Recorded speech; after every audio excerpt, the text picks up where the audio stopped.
Donc, comme je le disais, je vais plus m'appesantir sur l'aspect traitement. Mais dans le traitement, il y a plusieurs facteurs ou plusieurs éléments clés qu'il faudrait prendre en compte pour vivre longtemps avec le VIH ou pour garantir la réussite du traitement. Et parmi les éléments les plus importants, le docteur en a parlé, c'est le dépistage. Un dépistage qui est fait précocement permet de vivre longtemps et empêche la survenue de certaines choses que je vais expliquer par après. Donc, on peut passer au diapositive suivant.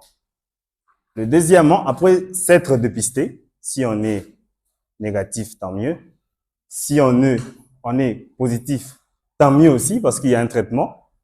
Et par rapport au traitement, le traitement permet, en premier lieu, de bloquer la multiplication des virus. Comme le docteur a dit, le virus, une fois dans le corps, peut donner des milliers et des milliers de virions.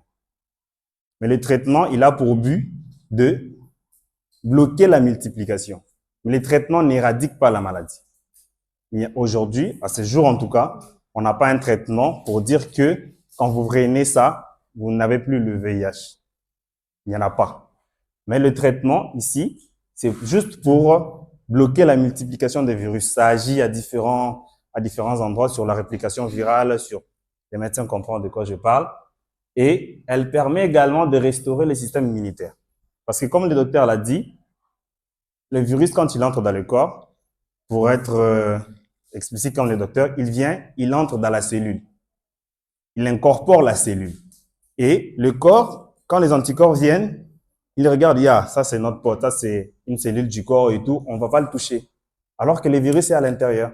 Et quand le virus va produire d'autres petits virions, ces petits virions vont entrer dans d'autres cellules, s'incorporer à l'intérieur. Et quand le virus entre dans une cellule, qu'est-ce qu'il fait? Il la détruit. Donc, ce qui amène à l'immunodépression. Parce que quand il entre dans une cellule, il détruit la cellule. Et il va infecter une autre cellule et il détruit. Et la cellule immunitaire sont un peu comme nos FRDC, nos soldats du corps. Donc, si aujourd'hui, on a un groupe armé qui tue tous nos FRDC, nous serons dépourvus. Vous voyez un peu. Donc, le traitement ARV permet de restaurer le système immunitaire en bloquant la multiplication des virus. Quand les virus ne se multiplient pas, donc, basé est bellété, basé infecté, puis la cellule est bellété, et le restant des cellules immunitaires qui restent peuvent maintenant continuer à se multiplier pour faire face au virus. Et troisièmement, elle prévient la survenue des maladies opportunistes. Comme on l'a dit, maladies opportunistes, c'est vraiment comme le mot l'indique. Ce sont des maladies qui profitent de l'opportunité, du fait qu'il y a une immunodépression ou une immunodéficience, un manque. OK? Et elle réduit le risque de transmission à 0. On va en parler tout juste après. On peut passer. Voilà. Par rapport au traitement ARV, il ne suffit pas seulement de se dire que non, je commence à prendre les médicaments, mais il y a des notions qui sont très importantes, des notions qui sont qu'il ne faudrait pas négliger. Et c'est valable pour tout autre traitement. La première notion, c'est en rapport avec l'adhérence. Comme le mot l'indique, adhérer, donc nakoti ou nandimi eloko. Et ici, c'est plus en rapport avec le traitement. OK?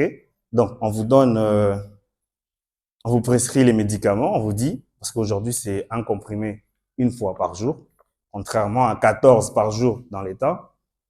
Imaginez un peu. Et on vous dit, vous prenez le comprimé une fois par jour, tout le jour.